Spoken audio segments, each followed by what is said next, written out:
ខ្លួននឹងនៅទំនេរចង់មានប្រពន្ធដូចគេគ្រាន់ជួយសម្រាប់ទុកខ្លាំងជួយបងឲ្យដាំបាយជូតផ្ទាំងព្រឹកឡើងត្រូវចេះរੂរាំងរៀបចំចាត់ចែងអាហា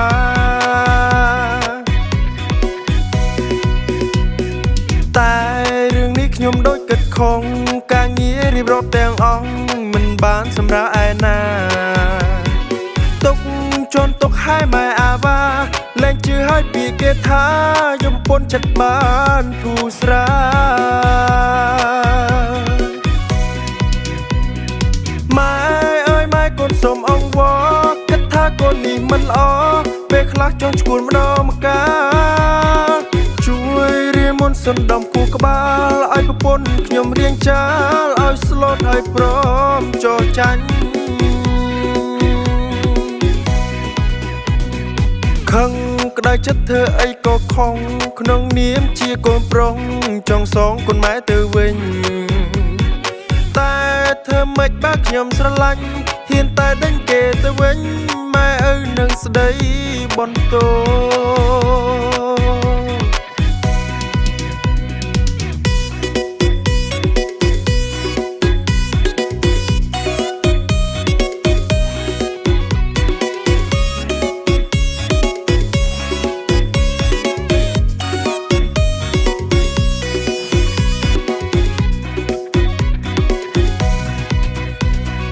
ធុញទ្រាំខ្លួននឹងនៅទំនេរចង់មានប្រពន្ធដូចគេគ្រាន់ជួយសម្រាប់ទុកខ្លាំងជួយបងឲ្យដាំបាយជូតផ្ទាំងព្រឹកឡើងត្រូវចេះរੂរាំងរៀបចំចាត់ចែងអាហារតែរឿងនេះខ្ញុំដូចគិតខំ